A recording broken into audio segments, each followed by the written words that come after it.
기대하며 이 자리에 모였습니다. 하나님 그 은혜를 통하여 하나님 놀란 그 하나님의 사랑을 하나님 고백되어지는 이 시간이 되게 하여 주시옵소서. 하나님 그 은혜 가운데 되게 하는 시간들이 되게 하여 주시옵소서.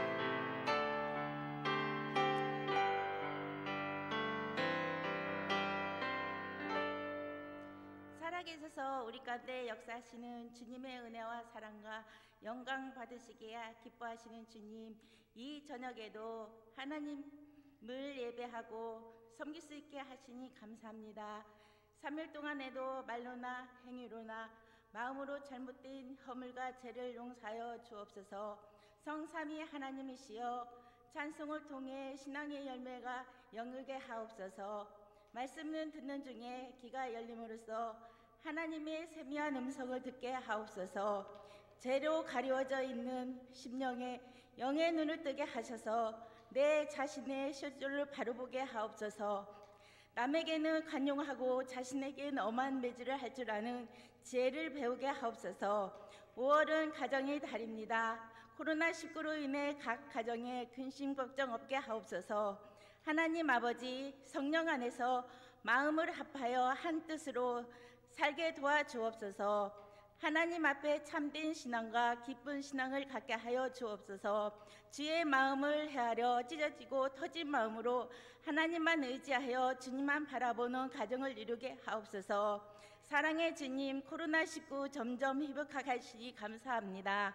자유롭게 드리는 예배가 회복하게 하옵소서. 이 교회를 위해 봉사하는 각 기관 재직들을 선택하여 주의 일을 맡기셨사오니 맡은 자들에게 구할 것은 충성뿐입니다. 저희가 게으르거나 따태함으로 인하여 다하지 못함이 없도록 주님께서 믿음과 사명감을 다하여 잘 감당하도록 힘주시고 능력을 더하여 주의 영광을 나타내게 하여 주옵소서.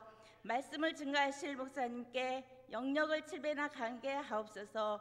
저희들은 영육간의 기이한 양식과 생명수를 공급받아 거칠은 세상에서 빛과 소금의 사명을 다하게 하여 주옵소서. 듣는 저희들의 눈과 귀가 열어지는 은혜의 시간이 되게 하옵소서. 이 시간 처음 시간이 오니 마치는 시간까지 신령과 진정한 예배, 주님 영광 받으시기에 합당한 예배 되게 하옵소서. 예수님의 이름으로 기도드립니다. 아멘.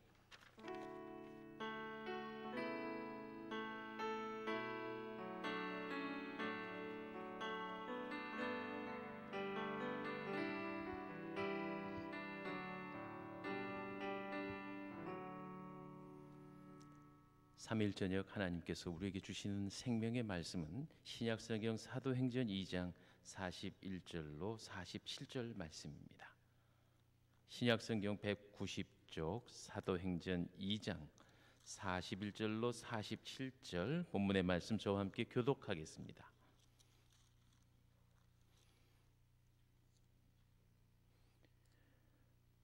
그 말을 받은 사람들은 세례를 받음에 이날에 신도의 수가 3,000이나 더하더라.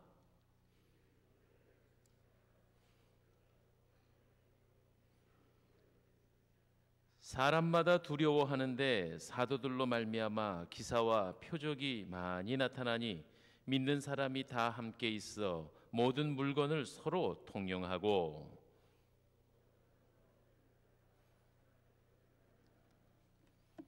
날마다 마음을 같이하여 성전에 모이기를 힘쓰고 집에서 떡을 떼며 기쁨과 순전한 마음으로 음식을 먹고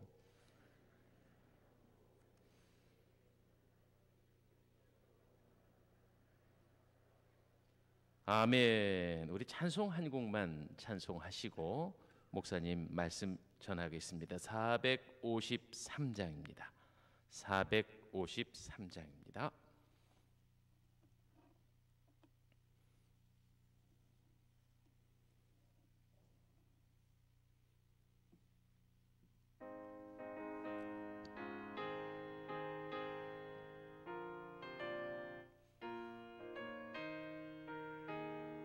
예수도 알기 원하네.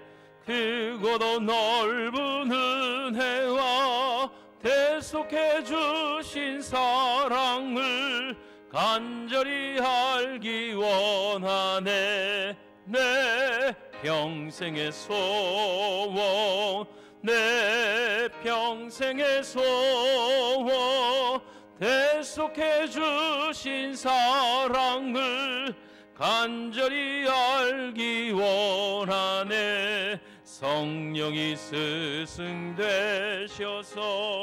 진리를 가르치시고 거룩한 뜻을 깨달아 예수를 알게 하소서. 내 평생의 소원, 내 평생의 소원, 대속해 주신 사랑을 간절히 알기 원하네. 성령의 감화 받아서 하나님 말씀 배우니 그 말씀 한 절 한 절이 내 맘에 교훈되도다. 내 평생의 소원, 내 평생의 소원, 대속해 주신 사랑을 간절히 알기 원. 예수가 계신 보좌는 영광에 둘러 있도다. 평화의 왕이 오시니 그 나라 왕성하도다. 내 평생의 소원, 내 평생의 소원, 대속해 주신 사랑을 간절히 알기 원하네. 아멘. 오늘 본문 말씀으로 누가 나를 위로해 주나요? 하는 말씀의 제목으로 김종인 목사님 설교하시겠습니다.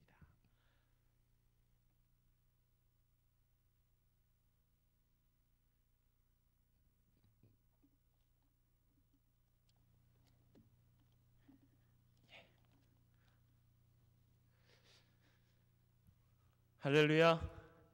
정말 오랜만에 이렇게 오프라인으로 뵙는 것 같습니다. 이렇게 성도님들 앞에 서서 말씀을 전하고 예배 드리는 것이 얼마만인지 저는 개인적으로 감회가 굉장히 새롭습니다. 제가 이번에 수요 예배를 이렇게 영상으로 진행을 하면서 몇 가지 느낀 게 있었어요. 그것이 이제 두 가지가 있는데, 첫 번째 것은 기억 안 하셔도 됩니다. 그냥 듣고 넘기셔도 되고, 두 번째 것은 좀 기억해 주셨으면 하는 마음이 있어요. 첫 번째로 제가 수요 예배를 영상으로 드리면서 느꼈던 것은 영상 예배 준비하는 게 진짜 힘들구나. 이게 첫 번째였습니다.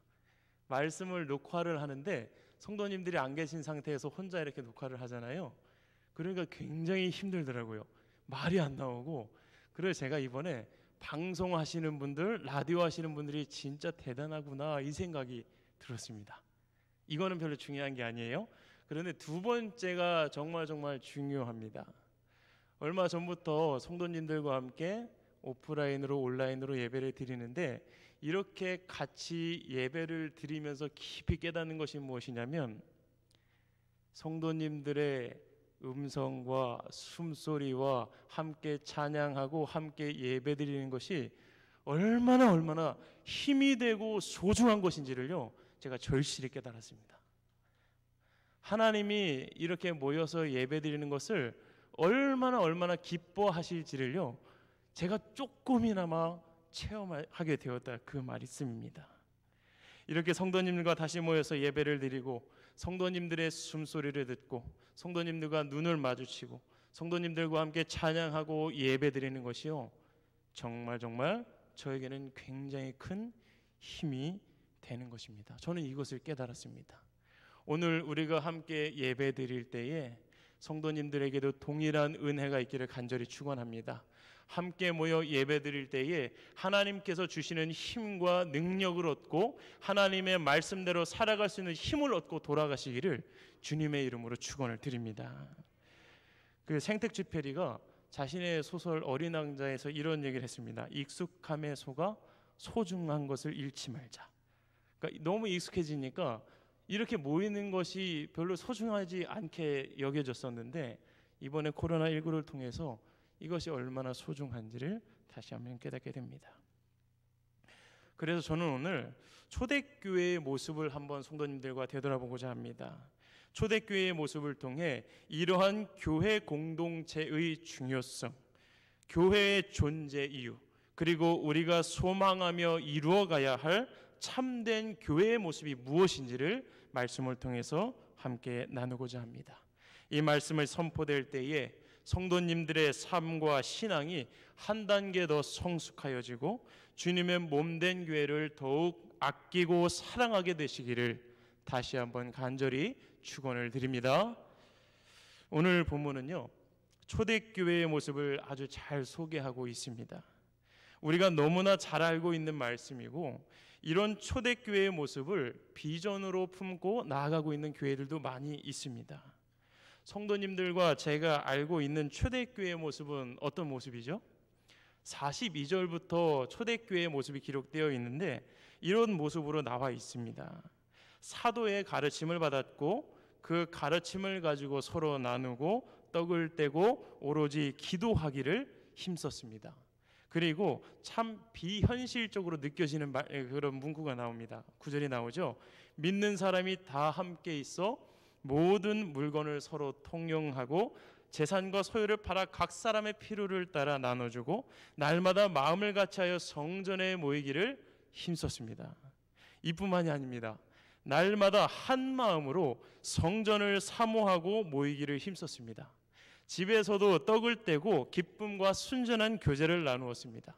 하나님을 찬미했고 온 백성에게 칭찬받음으로 하나님을 믿는 예수 그리스도를 믿고 구원을 얻는 자들이 날마다 더하여졌다라고 성경은 기록하고 있습니다. 이것이 초대교회의 모습이었습니다. 이렇게 살면 얼마나 좋을까요? 이러한 모습이 교회 안에서 날마다 이루어지고 우리의 모습을 보고 세상 사람들이 예수님 살아계시구나, 구원받는 자가 날로 더해지면 얼마나 좋겠습니까? 그런데 이번 코로나 사태를 보내면서 이 본문을 묵상을 하는데요, 이전에는 별 생각 없이 넘어간 단어가 이번에는 유독 눈에 띄는 거예요. 제가 이 초대교회의 여러 모습들, 사도들에게 가르침을 받고 교제하고 떡을 떼고 오직 기도에 힘쓰는 이런 모습들을 이전에는 계속해서 보게 되었는데 그것을 소망하며 기도했었는데 오늘 중요하게 생각하지 않았던 구절, 바로 43절 이 구절이요, 제 마음을 강하게 팡 하고 쳤습니다. 43절을 한번 같이 읽어봤으면 좋겠습니다. 함께 읽겠습니다. 시작. 사람마다 두려워하는데 사도들로 말미암아 기사와 표적이 많이 나타나니. 초대교회 성도들이 무엇을 하였는지 성경은 아주 명확하게 기록하고 있습니다. 실제로 초대교회 성도들은 모이기에 힘썼고 재물을 팔아 각 사람의 필요를 따라 나누어 주었습니다. 성전에 모이기를 힘썼습니다. 이 모든 것은 우리가 배워서 알고 본받을 필요가 있는 내용들입니다. 그러나 초대교회 성도들의 상황을 정확히 이해하고자 한다면 오늘 우리가 읽은 이 구절을 절대로 빼놓을 수 없습니다. 초대교회 성도들에게 있었던 것은 두려움이었습니다. 초대교회 성도들에겐 두려움이 있었습니다. 교회는 본래요, 두려워하는 자들의 모임이었습니다. 생각해 보겠습니다. 오늘 본문에서 초대교회의 모습을 가지고 살았던 사람들이 누구인가요? 오늘 이렇게 교제하고 떡을 떼고 가르침을 받았던 이 모든 사람들이 누구일까요? 오늘 말씀 14절부터 시작되는 베드로의 설교를 듣고 회심한 3,000명의 새신자였습니다. 이들이 모여서 서로 떡을 떼고 교제하고 사도의 가르침을 받았다는 것입니다. 41절이에요.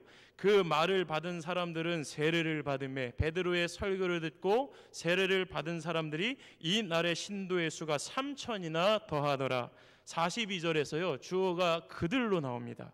그들이 세례를 받은 3,000명의 신도들이 사도의 가르침을 받아 서로 교제하고 떡을 떼며 오로지 기도하기를 힘썼다. 이렇게 고백하고 있습니다. 초대교회의 모습으로 제시된 성도들은요, 베드로의 설교를 듣고 회심한 세 가족들이었습니다.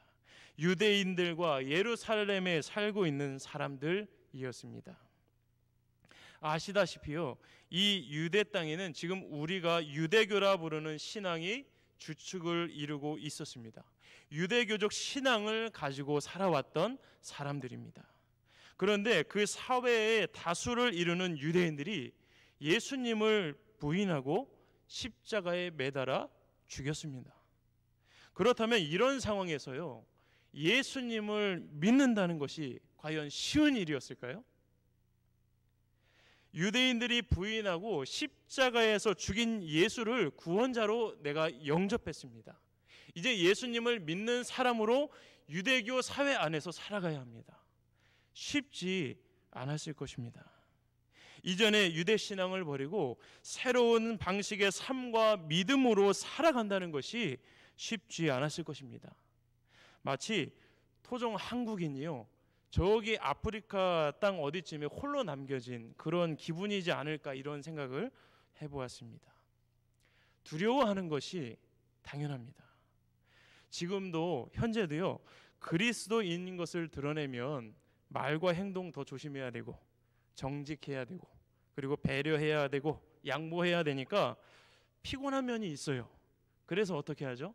아예 예수 믿는 것을 숨기고 살아갈 때도 있습니다. 밝히지 않을 때가 있습니다. 그런데 당시의 유대 사회에서 죽임을 당한 예수를 믿고 그분의 가르침대로 살아간다는 것은 정말 쉽지 않은 일이었습니다. 절대 다수가 예수님을 부인하는 사회적 분위기 속에서 예수님을 믿게 되었다면 두려워하는 것이 당연합니다. 하나님은 이러한 초대교회의 모습을 놓치지 않으시고 기록하게 하셨습니다. 초대교회 성도들에겐 두려움이 있었습니다. 처음 믿는 새신자와 같은 두려움이 있었다는 것이죠. 그리고 지금 말씀에 사용된 이 두려워하다, 성도들이 두려워하는데 했을 때 이 두려워하다는요, 이례적으로 한 번에 끝나는 두려움이 아닙니다. 반복적으로 회복되었다가 나빠졌다가 회복되었다가 나빠졌다가 하는 그러한 두려움을 표현하고 있습니다. 두려움이 반복적으로 생겼다 없어졌다 하는 일이 계속 반복되었음을 우리에게 알려주고 있습니다. 그 두려움이 담대함으로 바뀌었다가도 어느 순간 다시 두려워지고 하는 일들이 계속 반복되었다 하는 것이지요. 성도님들과 제 신앙생활도 날마다 좋은 것은 아닙니다. 어쩔 때는 믿음이 강하여져서 무엇이든 할 수 있다라는 담대한 믿음도 있지만 어떠한 고난과 어려운 일을 당했을 때는 믿음이 연약하여지는 순간도 분명히 있다는 사실입니다. 초대교회 성도들도 그러했습니다. 그러나 그럴 때에 사도들로 인하여 기사와 표적이 지속적으로 나타났던 것입니다. 그렇다면 초대교회 성도들은요, 무엇을 두려워했을까요? 앞부분에서도 조금은 말씀을 드렸지만 우리가 이스라엘 그 초대교회 성도들이 무엇을 두려워했는지 말씀을 통해서 유추해 볼 수가 있습니다. 무지에서 오는 두려움이 있었을 겁니다. 처음으로 예수님을 믿었기 때문에 오는 두려움이 있었다는 것이죠. 내가 진짜 예수님을 믿으면 영원한 생명을 얻을 수 있는가? 진짜 예수님이 부활하신 것이 맞는가? 예수를 믿음으로 부활에 참여할 수 있다는데 내가 가진 믿음이 진짜 믿음일까? 어떻게 사는 게 예수님의 말씀대로 사는 것일까라는 이러한 수많은 질문들 속에서 답을 못 찾았기 때문에 두려워하는 마음이 생길 수 있어요. 초대교회 성도들에게는 무지에서 오는 두려움이 있었다는 것입니다. 그래서 초대교회 성도들은 사도로부터 가르침을 받았습니다. 이뿐 아니지요. 야고보는요, 노년의 교회를 향한 교회를 향해서 편지를 써서 믿음이 무엇인지에 대해서 굉장히 잘 설명을 해주고 있습니다. 사도 바울은 성도의 삶이 무엇인지를 많은 서신을 통해서 말씀을 전했습니다. 초대교회 성도들이 느꼈던 두려움은 무지에서 오는 두려움이었습니다. 이것뿐만은 아닙니다. 후에는 극심한 고난과 핍박으로 주어지는 두려움도 있었을 것입니다. 초대교회는 두려워하는 자들의 모임이었습니다. 아직 믿음이 연약하여 흔들리는 믿음을 소유한 자들의 모임이었습니다. 더 정확히 말하자면 교회는 이러한 연약한 믿음을 가진 자들에게 믿음으로 살아갈 수 있도록 힘을 주는 공동체가 초대교회였습니다. 우리의 믿음은 어떤가요? 우리의 믿음도 흔들리는 순간이 있습니다. 약해질 때가 있습니다. 무지할 때가 있습니다. 정말 나와 같이 더러운 죄인도 용서받을 수 있는가 하는 의문이 들 때도 있습니다. 나의 건강 문제를 하나님께서 정말 도와주실 수 있을까? 재정적인 문제를 해결해 주실 수 있을까? 내가 지금 겪고 있는 어려움을 해결할 방법이 보이지 않는데 하나님을 온전히 신뢰하면 진정 하나님께서 도와주실 수 있는가라는 마음에 의문이 들 때가 있다는 것입니다. 이렇게 믿음이 연약해질 때 우리를 찾아오는 두려움이 있습니다. 이럴 때 필요한 것이 무엇일까요? 바로 교회 공동체입니다. 제가 작년에 사랑의 동산교회 창립 90주년 역사를 정리하다가 그 오래된 사무총회록에서 고등부와 청년부에 대한 역사적인 기록을 이렇게 살펴보게 됐습니다. 그 몇 년도인지는 모르겠습니다. 근데 제가 굉장히 깜짝 놀랐습니다. 그것이 무엇이냐면 그 사무총회록에 청년들, 청소년들이 무엇을 했는지 기록을 해놓는데 그 3월 22일에 20명의 회원이 신앙에 관한 토론을 했다는 거예요. 4월 19일에는 4.19 기념 예배를 드리고 1부는 예배를 드리고 2부는 4.19 의미에 대해서 토론을 했습니다. 그리고 부활절 예배에는 부활에 대한 재해석 이런 거를 청소년들과 청년들이 했다는 사실에 제가 정말 깜짝 놀랐어요.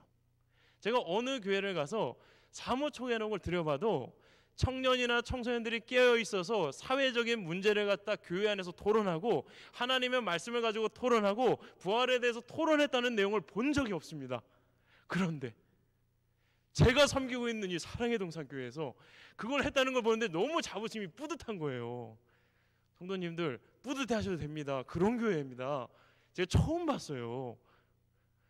교회 안에서요, 내가 잘 모르겠는 거, 내가 의문을 가지고 있는 것들에 대해서 신학적인 이야기를 나누고 같이 이야기를 했다라는 사실입니다. 초대교회 성도들이 사도의 가르침을 받고 서로 교제했습니다. 서로 이야기를 나누고 말씀을 삶에 어떻게 적용해야 할지 듣기도 하고 나누기도 했던 것입니다. 모르는 것들을 말씀을 배움으로 알아가고 믿음의 삶을 나누는 그런 공동체였습니다. 다시 간략히 말하면 초대교회는요, 두려움을 주는 상황과 질문 앞에 답을 주는 곳이었습니다. 정말 예수님이 구원자이십니까? 나도 구원받을 수 있습니까? 정말 귀신을 내어 쫓을 수 있습니까? 천국이 정말 존재합니까? 우리에게 두려움을 지는 질문들에 답을 해주는 것이 이 교회 공동체입니다.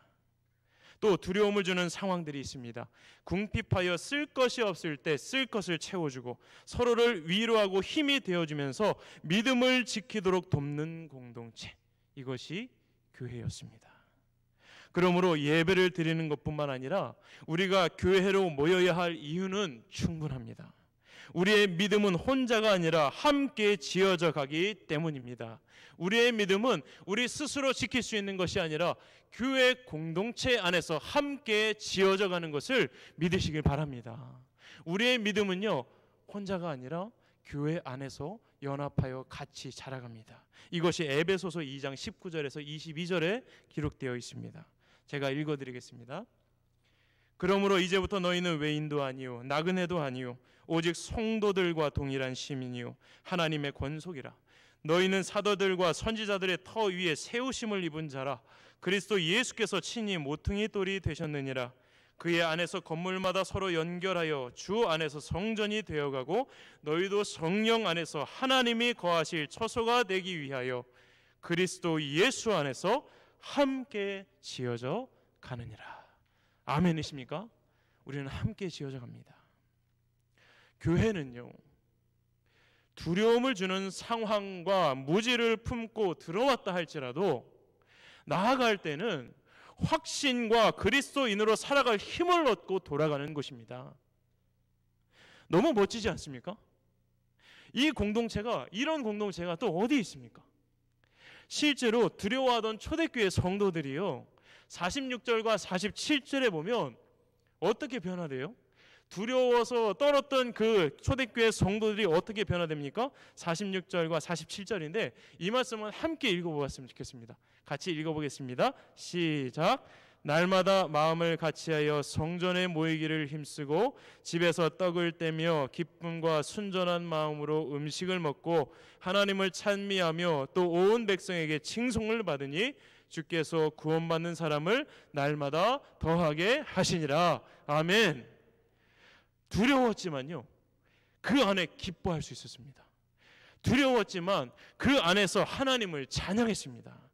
두려웠지만 회복하여 세상으로 나아가 말씀대로 살았고 백성에게 칭송을 받아 복음을 전하는 아름다운 열매를 맺는 삶으로 변화되었습니다. 아멘이십니까? 요즘 시대에 하나님의 사람으로 살아가는 것이 이전보다 쉽다고 생각되지는 않습니다. 여전히 믿음으로 살아가는 것은 힘든 시대입니다. 새로운 가치들이 우리의 삶을 마구 파고들고 있습니다.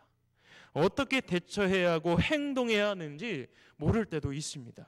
이럴 때 어떻게 해야 할까요? 교회 가야 합니다. 모임에 가야 합니다. 가르침을 받아야 하고 가르쳐야 합니다. 교회 안에서 믿음으로 살아갈 힘을 얻기 때문입니다. 교회 공동체 안에 참여함으로 참된 삶의 예배가 시작됩니다. 성경은 교회의 머리가 예수 그리스도라 말씀합니다. 머리는 힘을 상징하고 주권을 상징합니다. 에베소서 1장 22절입니다. 또 만물을 그의 발 아래 복종하게 하시고 그를 만물 위에 교회의 머리로 삼으셨느니라. 이 교회의 머리는 예수 그리스도이십니다. 예수님은 또한 포도나무이시고 우리는 가지입니다. 가지는 포도나무로부터 영양분을 공급받습니다. 그리스도인은 참 포도나무 되시고 교회의 머리 되신 예수 그리스도 안에 머물러야 삽니다. 그리스도인으로 살아갈 능력과 힘이 예수 그리스도 안에서 주어지기 때문입니다. 교회는 어떤 공동체입니까? 우리에게 두려움을 주는 질문들의 답을 주는 것입니다. 두려움을 주는 상황들을 이겨낼 수 있도록 돕는 공동체입니다. 두려워하는 서로에게 힘이 되어주고 믿음을 지키도록 돕는 예수 공동체입니다. 그러므로 옆에 있는 성도님들 한 분 한 분이요, 지극히 소중한 분들입니다. 내가 힘들 때 나의 믿음을 지키고 하나님의 사람으로 살아갈 수 있도록 예수 안에서 위로하고 격려할 수 있는 유일한 존재이기 때문입니다.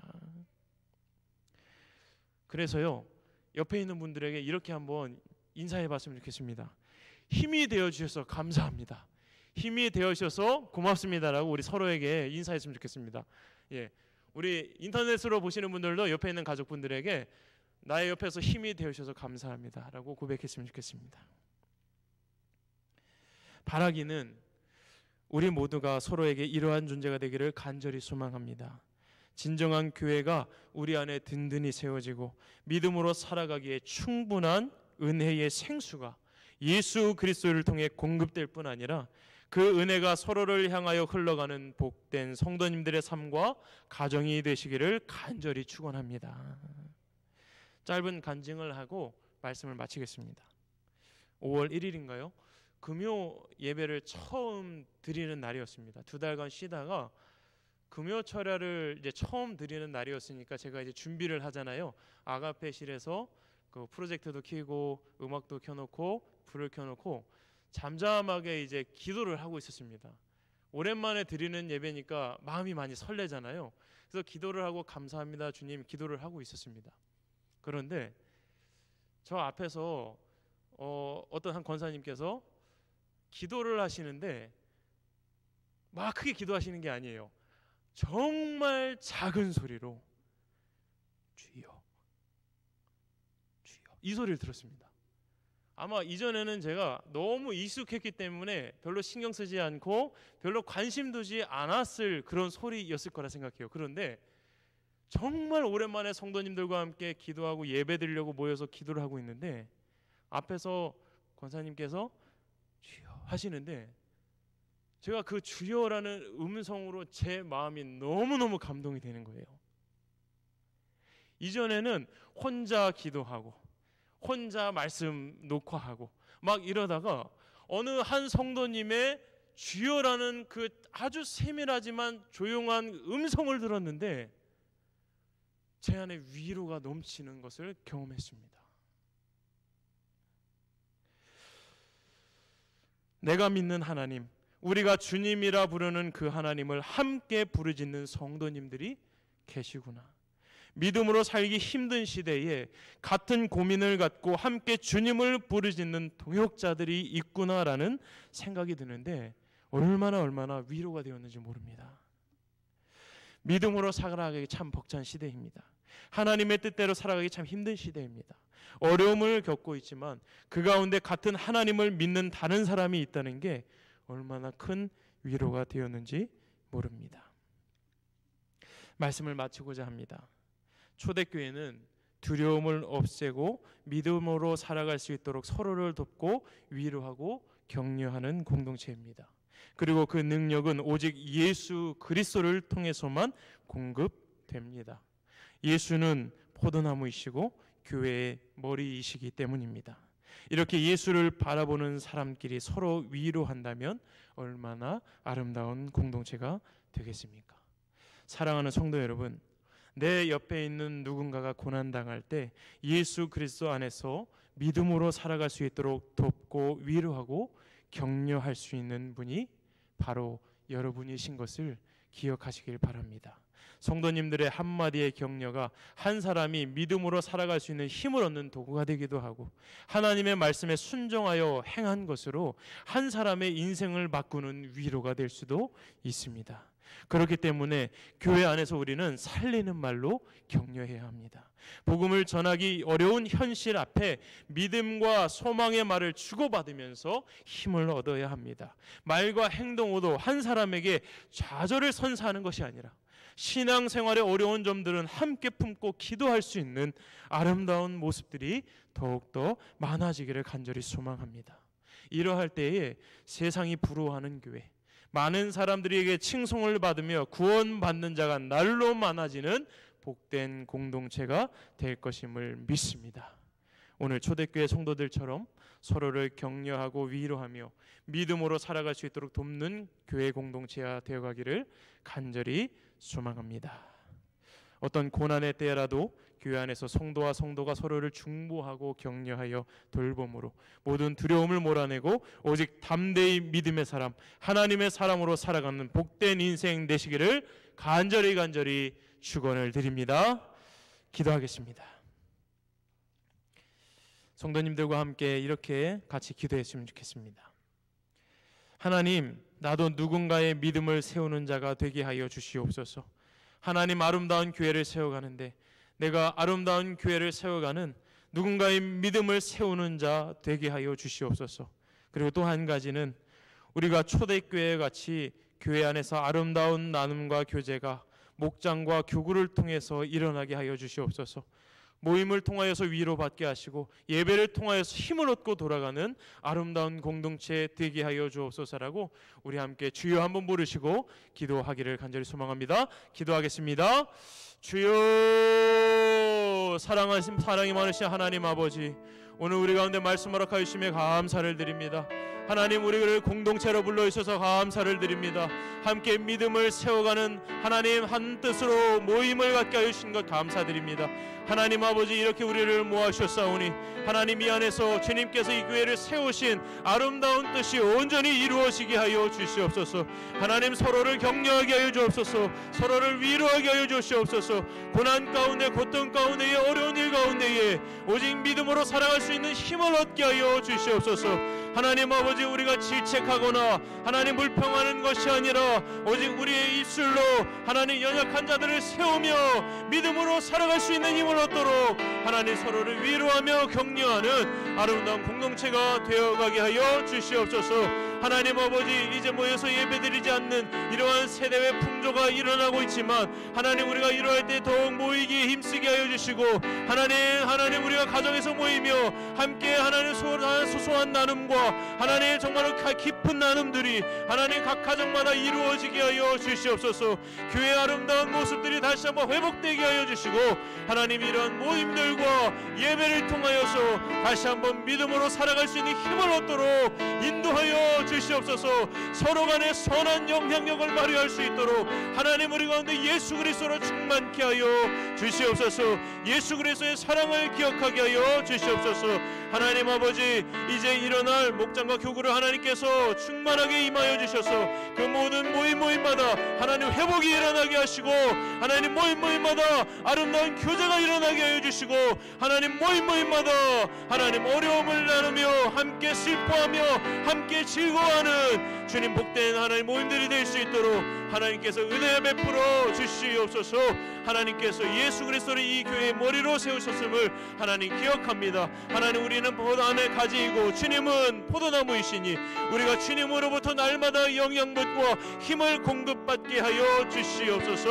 하나님 아버지 우리 공동체를 사랑하시오니 하나님의 날마다 더 큰 은혜를 베풀어 주시고 예배드리는 모든 자들에게 하나님의 크신 은혜를 베풀어 주시옵소서. 하나님의 말씀으로 살아갈 수 있는 힘과 능력을 이 공동체 안에서 날마다 얻게 하여 주시옵소서. 하나님께 영광 올려드리는 삶 되게 하여 주시옵소서. 하나님 아버지 감사합니다. 우리가 고난 가운데 있을 때 교회 안에서 위로받게 하시고 다시 힘을 얻어 믿음으로 살아가게 하심을 감사드립니다. 하나님께서 사랑하시는 이 공동체를 나도 더욱 사랑하게 하여 주시고 내 옆에 있는 이웃을 주님 바라보듯 하며 섬기게 하여 주시옵소서. 주님 오시는 그날까지 믿음 지킬 수 있도록 서로를 돌보게 하여 주시옵소서. 코로나 바이러스로 수고하는 모든 분들에게 다시 한번 힘을 더하여 주시고 각 가정을 지켜주시고 이러한 고난 가운데 믿음을 지킬 수 있도록 서로를 더욱 잘 보살필 수 있는 마음과 헌신하는 손을 허락하여 주시옵소서. 감사드리며 예수님의 이름으로 기도드립니다. 아멘.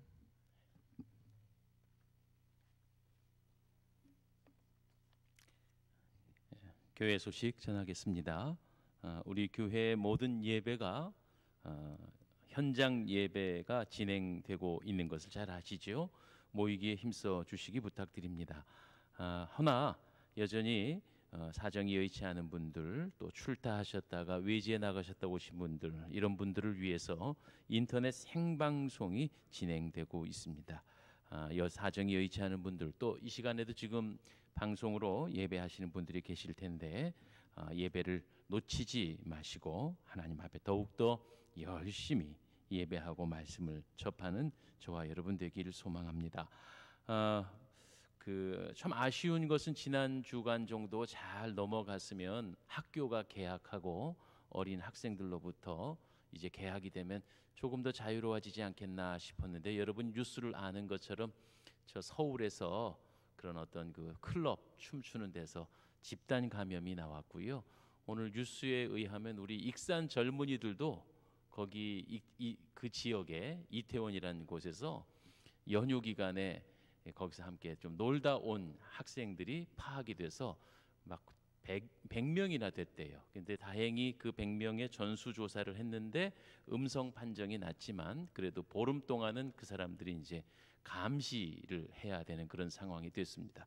그러다 보니까 익산에도 이제 접촉자들이 있었다는 것 때문에 많이 긴장하고 있어서 교회도 또다시 마음을 조금 더 긴장하고 이 날짜를 연장해야 하겠습니다. 지금 하시는 그대로 우린 잘하고 계시니까 또 우리 믿는 분들이나 믿는 우리 젊은이들이 어디 그것은처럼 클럽 같은 데 가서 그러지 않으니까 참 안심이고 다행입니다. 여러분께서 많이 기도해 주시고 어서 빨리 자유롭게 예배하는 날이 속히 올 수 있도록, 또 우리 익산에 이왕에 확진 환자가 하나도 없었는데 무사히 잘 지나갈 수 있도록 기도 부탁을 드립니다. 교회 오실 때는 좀 불편하셔도 사회적 거리 두기를 잘 지켜주시고, 만일을 대비해서 명단을 기록하셔서, 물론 우리 수요 예배 때는 이렇게 제가 다 파악이 되는데 주일 때는 명단을 기록하셔서 꼭 자료를 남겨주셔야 국가 시책에 적극 부응하는 것입니다. 조금만 더 고생해 주시기 부탁을 드립니다. 목장을 개강해야 하는데 목장 개강과 봄 신방이 여전히 지금 연기되어지는 중입니다. 돌아오는 주일은 교역자 주일입니다. 김중현 원로 목사님께서 1부 9시, 2부 11시 예배에 다 말씀을 전해 주실 텐데 여러분 또 간만에 큰 은혜 누리실 걸 기대하셔도 좋겠습니다. 우리 주보에 나와 있는 대로는 박예자 집사님 무사히 퇴원하셨고요. 어제 우리 정현숙 집사님께서 간단한 수술 때문에 병원에 입원하셨는데 한 열흘간 정도 입원하실 거라고 합니다. 여러분 뭐 직접 찾아뵐 수는 없으니까 기관에서 기도 함께 좀 전화 문안해 주시기 부탁을 드리겠습니다. 우리 찬송 함께 하겠습니다. 209장 찬송할까요?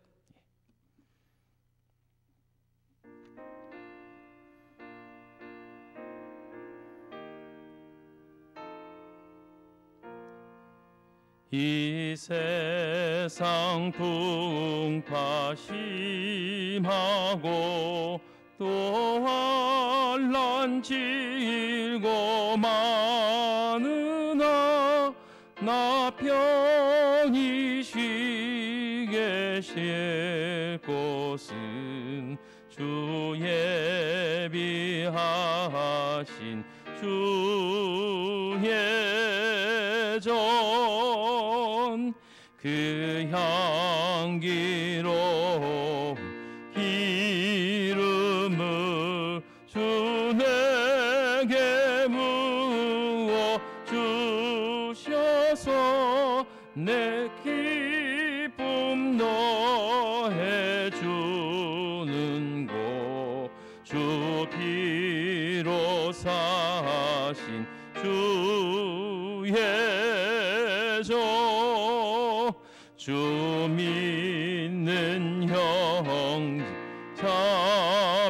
자매들 그 몸은 떠나 있으나 주 앞에 기도 드릴 곳 나 함께 모인 주의 점 내 손과 혀과 굳어도 내 몸에 피가 식어도 나 영영 잊지 못함은 은혜의 보좌 주의 점 아멘.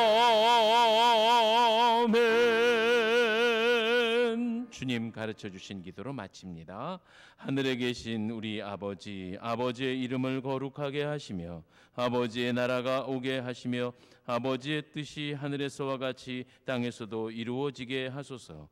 오늘 우리에게 일용할 양식을 주시고 우리가 우리에게 잘못한 사람을 용서하여 준 것 같이 우리 죄를 용서하여 주시고 우리를 시험에 빠지지 않게 하시고 악에서 구하소서. 나라와 권능과 영광이 영원히 아버지의 것입니다. 아멘.